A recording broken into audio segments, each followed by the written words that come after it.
जहाँ भक्ति और शक्ति का संगम होता है, वहाँ भगवान स्वयं अपने भक्तों के साथ लीला रचाते हैं। आज की कथा है जब भगवान जगन्नाथ, पवनपुत्र हनुमान और समुद्र देवता के बीच हुआ एक दिव्य संवाद, जिसने दिखाया विनम्रता और मर्यादा की सच्ची शक्ति। आइए सुनते हैं हनुमान जी, भगवान जगन्नाथ और समुद्र देवता की अद्भुत कथा। कथा का आरंभ। एक समय की बात है जब भगवान श्री कृष्ण द्वारका में विराजमान थे। उन्होंने सोचा, जब कलयुग आएगा तब भक्तों के लिए मेरे दर्शन कठिन हो जाएंगे। तो मुझे ऐसा रूप धारण करना चाहिए जिसमें भक्त मुझे सरलता से देख सकें। तब उन्होंने कहा, मैं कलयुग में जगन्नाथ रूप में पुरी धाम में विराजमान रहूंगा। वहां मेरे साथ भाई बलभद्र और बहन सुभद्रा भी होंगी। इस प्रकार भगवान पुरी के नीलाचल पर्वत पर जगन्नाथ रूप में प्रकट हुए।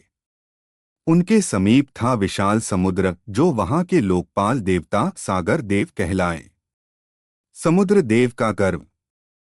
भगवान जगन्नाथ ने समुद्र देव से कहा, हे सागर देव, जो भी भक्त मेरे दर्शन को आए वह पहले तुम्हारे जल में स्नान करे, तभी मेरे दर्शन पूर्ण होंगे। समुद्र देव यह सुनकर प्रसन्न हुए, लेकिन धीरे धीरे उनके मन में गर्व आ गया। वे सोचने लगे, अब भक्त पहले मेरे पास आएंगे, फिर भगवान के पास। मैं भी अब उतना ही महत्वपूर्ण हूं। इस अहंकार के कारण उन्होंने अपनी लहरों को बढ़ाना शुरू किया। पुरी का तट बार बार जलमग्न होने लगा, जिससे भक्तों को मंदिर तक पहुंचना कठिन हो गया। भगवान जगन्नाथ का आदेश। जब भगवान जगन्नाथ ने यह देखा तो मुस्कुराते हुए बोले, अब समय आ गया है कि मैं अपने परम भक्त पवनपुत्र हनुमान को पुरी भेजूं।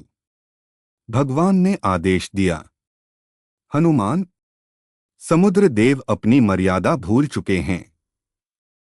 तुम वहां जाकर उन्हें अनुशासन में रखो ताकि वे भक्तों के मार्ग में बाधा न डालें।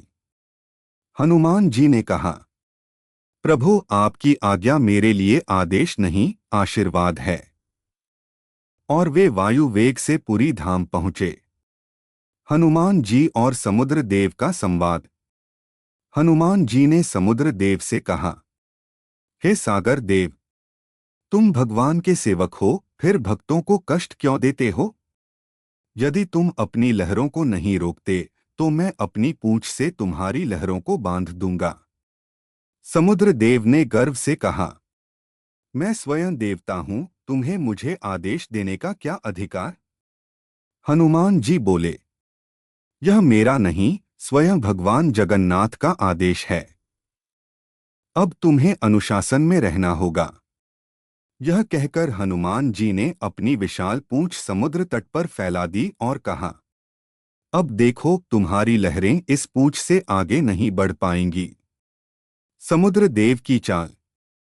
रात के समय जब हनुमान जी विश्राम कर रहे थे, समुद्र देव ने अपनी लहरें बढ़ाकर फिर मंदिर के आसपास का क्षेत्र जलमग्न कर दिया। अगले दिन जब हनुमान जी ने यह देखा तो वे क्रोधित हो उठे।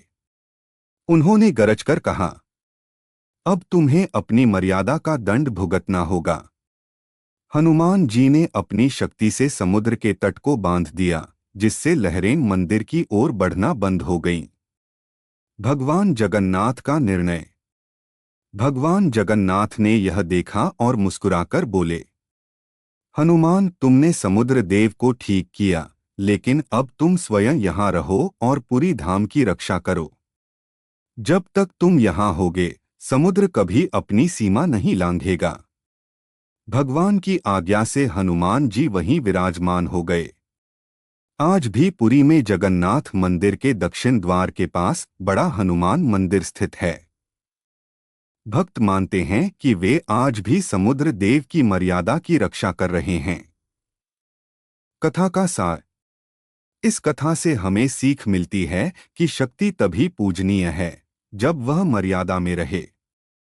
समुद्र देव का गर्व उन्हें पतन की ओर ले गया, जबकि हनुमान जी की भक्ति और अनुशासन ने उन्हें सदा पूजनीय बना दिया।